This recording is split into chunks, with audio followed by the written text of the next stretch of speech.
I'm Maeve Conlon from the Institute for Community Health, and today we're going to talk about how to get rid of chart junk in Excel 2007. Chart junk is any of the non-essential chart or graph elements that potentially distract the viewer and can also lead to misinterpretation of your data. So this is the chart that prompted my interest in data visualization in chart junk. And as you can see, the labels, the legend, and even the pattern are pretty cluttered and make this chart really difficult to interpret. When I redid this chart, I also noticed that Excel's default chart options aren't actually much better than our chart here. So today, I'm going to use some dummy data, but a similar chart, and work through how to eliminate Excel's extra junk. So here we go. I have our data table all set up, and we're going to start by inserting a column graph. So I'll highlight our data and click on the Insert tab, and then click on the column graph image. And I'm going to select the most basic default 2D column graph. So here we go. This is what Excel creates. It's pretty ugly and actually really confusing. As you can see, it's grouping our information by answers rather than by questions, and it's making the chart difficult to understand and interpret. Also, in this default function, there's no title to our chart, and the y-axis, which is a percentage of responses, is out of 60 instead of 100. And in addition to that, there's a lot of chart junk. So the first thing I'm going to do is reverse the rows and columns. You can find this on the Design tab, and you're going to just click on the icon that says Switch Rows and Columns. Here you go. So now it's a little better. We have strongly agree through don't know over here, and then our statements going across our x-axis. So in Excel, there's a variety of chart options that you can explore. For this particular graph, we're going to choose a different graph than what we have here. We think that 100% stacked bar graph would be the best. So to do that, I'm going to click on the Insert tab and bar graph, and then this one all the way to the right is the 100% stacked bar graph. So here we go. This is corrected a few of the issues. First, we have our x-axis is now out of 100% instead of 60. And our statements are now along the y-axis, and there's a little bit more space for them, so they're easier to read. So now that we have our data in the appropriate chart type, we're going to get rid of some of the junk. So we're going to start with the x-axis.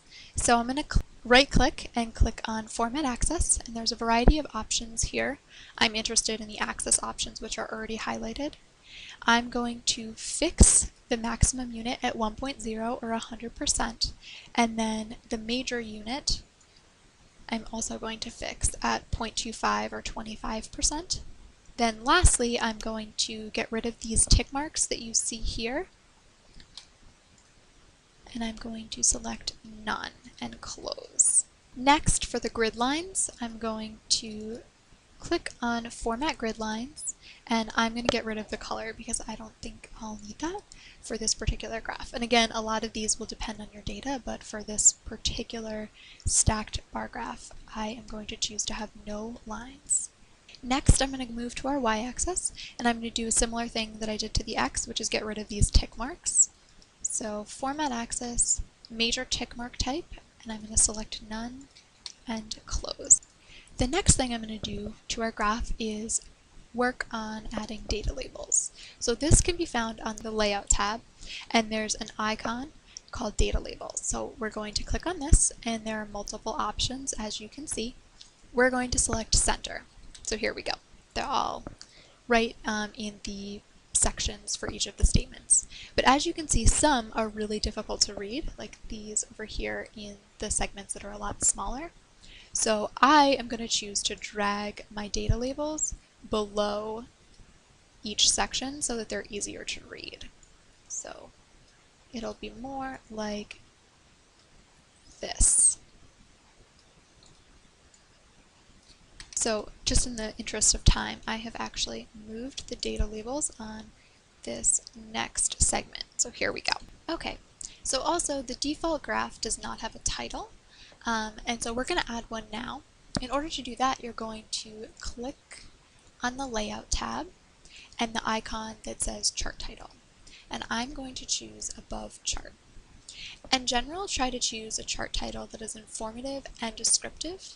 In our case, each of these statements began with the phrase, "I have a clear understanding of." I'm going to go back to the older version just to show you. So here, all of them started with the same beginning statement, "I have a clear understanding of." And so I'm going to choose to move this to the title in order to further clarify and shorten the access labels.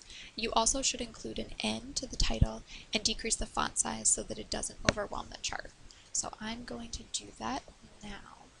I'm actually going to, just for aesthetics, move this over to the upper left-hand corner.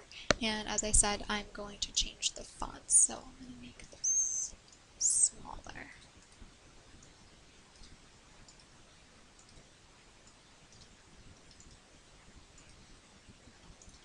There we go. Now we're going to move the legend. So for this, you're going to go to Layout and then Legend, and we are going to move it to the top. And we're doing this because this will give us more space for our actual graph. So I can enlarge this. And another thing is these labels can be changed around as well. So I'm going to increase the font size and decrease the amount of space that's given to these. So dragging this that way.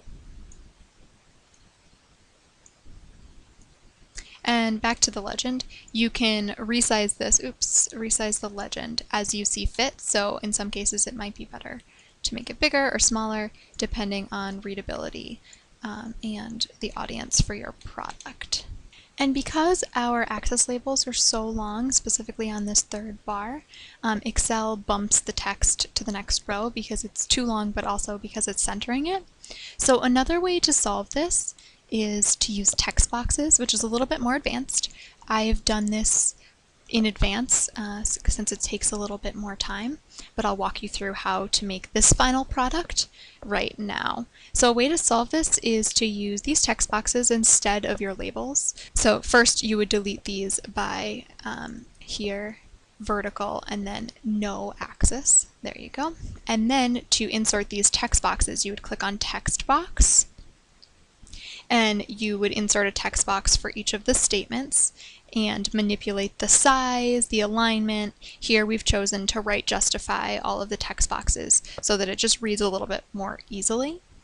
And that's really our final product. And just to remind you, this is what we started with. Here we go. And this is what it looks like at the end. And changing your chart type and eliminating all this chart junk definitely impacts your ability to read and interpret the data that we have here. It's important to remember that your chart type is highly dependent on your audience and also on your data. So what we've shown you here might not be best for every chart that you make or for every audience where you present the data back. For example, you could also display the same exact data in another way, which I've done here in a Word document, where instead you have the statements outside and you have created 4 separate small bar charts. But that's a whole nother training in and of itself, how to do this. But on behalf of ICH, I would just like to say thanks for watching. We hope that this was helpful and helps you ditch some of the chart junk in your Excel charts. Check out our website, icommunityhealth.org, for more information on both qualitative and quantitative methods for public health research and evaluation.